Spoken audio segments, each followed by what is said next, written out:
He built their life like a glass house, clear, polished, perfect from the outside. But glass doesn't just break on its own. Someone always throws the first stone. Hey everyone, and welcome to my channel.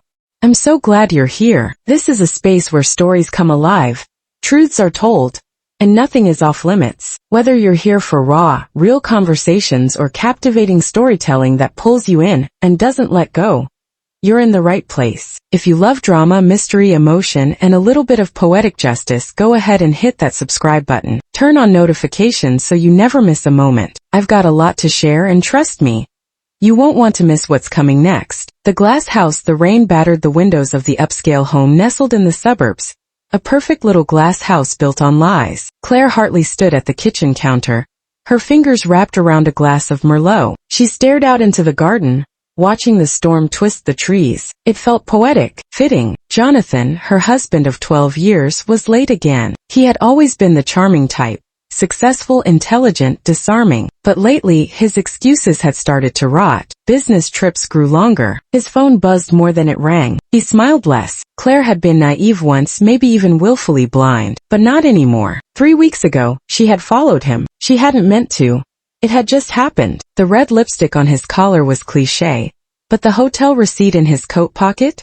That was real. She watched him now through the window as he pulled into the driveway. His smile, once magnetic, now made her skin crawl.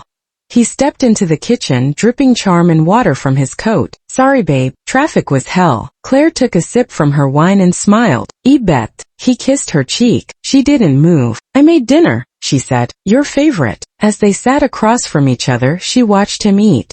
He never noticed the shift in her eyes.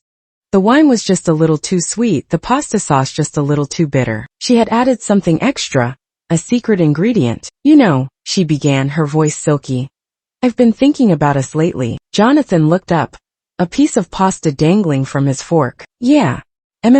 How trust is such a fragile thing. Like glass. He frowned. Is everything okay?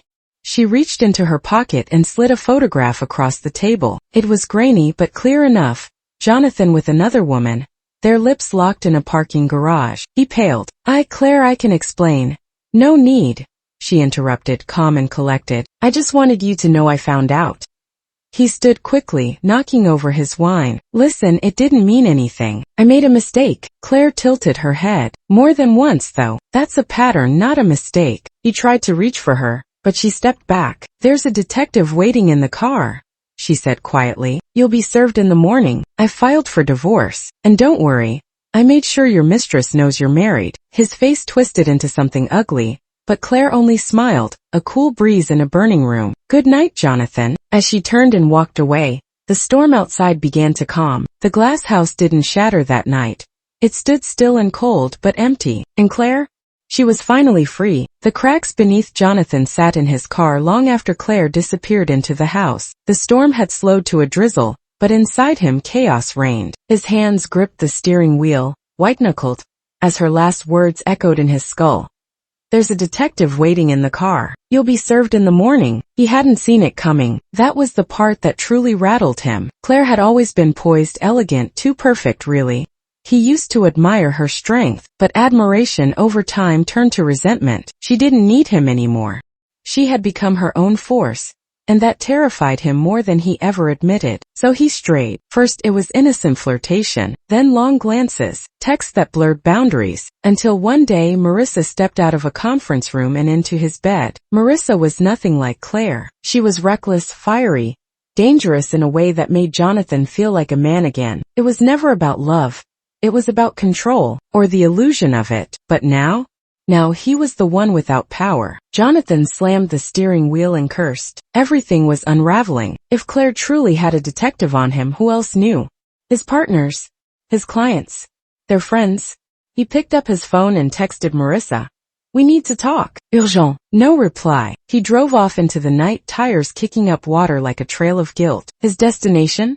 Marissa's loft. When she opened the door, barefoot and in a silk robe, her expression was unreadable. A flicker of anger, maybe fear. Jonathan, what the hell are you doing here? Claire knows. She showed me a photo. She said she told you. She did.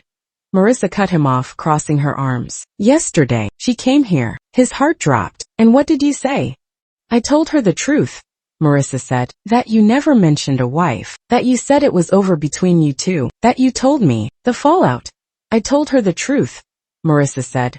Her voice edged with something colder than the rain outside. That you never mentioned a wife. That you said it was over between you two. That you told me I was the only one. Jonathan blinked. The weight of her words hit him like a slap. You lied to me, Jonathan. He stepped forward, hands outstretched. Marissa, No, she snapped. You don't get to spin this. Claire walked in here with receipts, photos, timelines. She sat on my couch like a goddamn ghost of your conscience. Do you know what that feels like? Finding out you're the other woman from the woman you swore you were done with? Jonathan ran a hand through his hair, the panic clawing at his throat. I was going to tell you. I just needed time. Time. Marissa's laugh was bitter and broken. You were never going to tell me. You thought you could juggle both of us forever. He stood silent.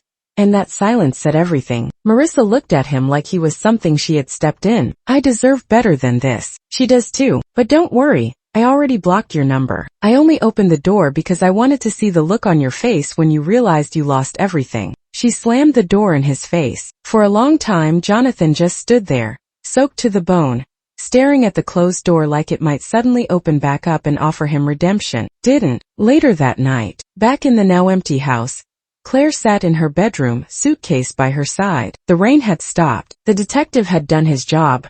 The divorce papers would be served in the morning. And she had already moved her money into a private account. But there was one more move to make. She pulled out her phone and drafted a message to Jonathan's firm, to his closest business partner. Subject line: urgent. Confidential conduct concern.